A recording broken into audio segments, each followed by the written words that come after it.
Hey, hello, leaders. This is Paul Grau Jr., and welcome to Run to Your Leadership Challenges. So today, man, my voice is going. I think the ragweed season is in full force, so excuse my voice if I'm sounding a little bit rough this morning. So today, I want to talk about something that I read. Actually, I do several devotionals in the YouVersion Bible app every day, and man, I've been going through a couple devotions lately, and they're so good. And you never know when you're going to get inspiration or where you're going to get inspiration from. And I never know when I'm going to get them or where I'm going to get them for these shows. But I've definitely been getting inspiration from some of the devotionals lately. So just kind of bear with me, and I think we all can learn from this. But today I want to talk about how high performance leaders change and adjust as needed.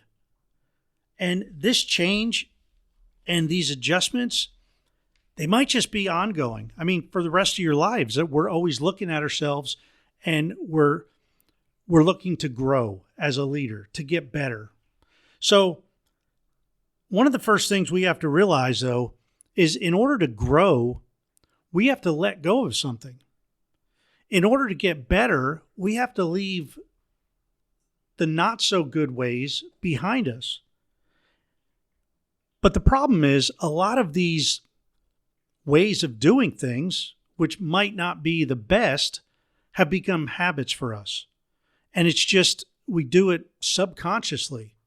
We just do it. They're just a part of our lives, right? We get up, we hit the alarm clock, we get out of bed, we go, we brush our teeth, we shower, whatever.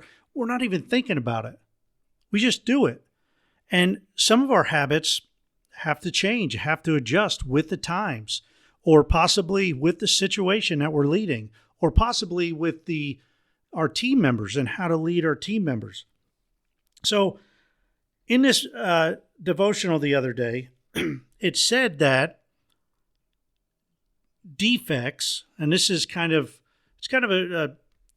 a different way of looking at things that you might not do the best or things that are weaker areas. They called it defects, and I really like this. But it said defects are often our strengths being misused. Now, I don't know about you, but man, that just really got me fired up when I read that because I'd never heard it put that way. I've heard that strengths, if you overuse your strengths, they can become weaknesses, or they could become weaker areas. But I just loved how they said that. Our defects are often our strengths being misused. Now, to change these misused strengths and to start using them adequately so they are indeed strengths, we got to change. We have to adjust. We have to let go of the old way of doing things. And you can never change without making a choice to change. So the very first thing that you have to do if you realize that you have to change doing something a certain way is you have to make that choice. You have to determine in your heart that you are willing to change. And, if you're going through change management, you've probably, if you've been listening for a while, you've heard me talk about change. And the key to effective organizational change is getting your people, your team members, all of the employees on board with the change. You want to get them to the point where they're saying, yeah, we have got to change this.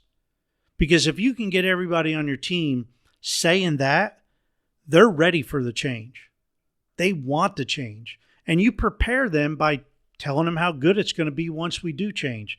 Tell them about the new way of doing things, and you're going to get that buy-in from them.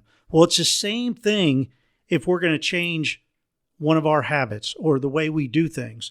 We have got to decide, okay, I'm going to leave that way of doing things behind, and I'm going to switch, I'm going to adjust, and I'm going to start doing it this new way.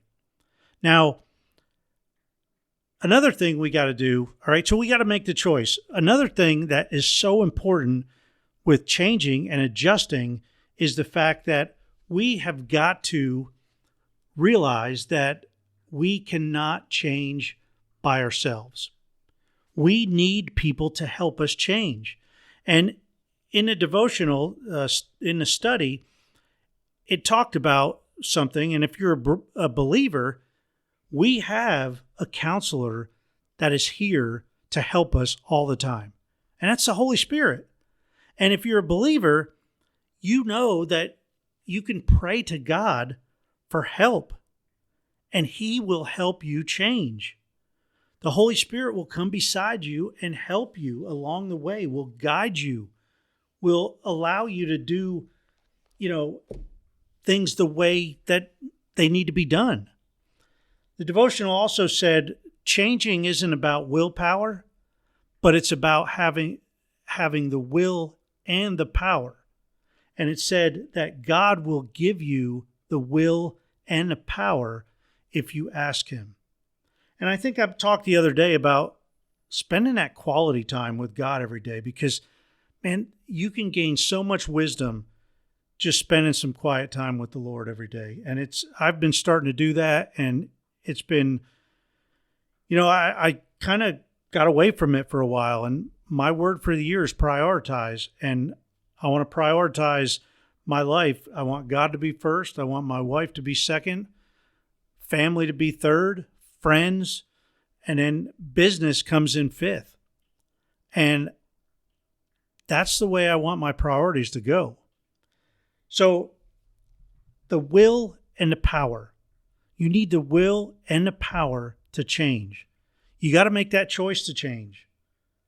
Then you got to kind of get help, seek help to change. If you're a believer, pray. And then you got to go through it. You got to change. You have to do the action until that becomes a habit. And again, there's no growth without giving something up. There's no growth or change without giving something up. So one of my favorite verses is, it's when you believe, and I'm going to get this wrong, and you can correct me, write it in the comments, but it's when you accept Jesus, you become a new person. And it says, the old is gone, the new has come. And so, again, you're getting rid of that old.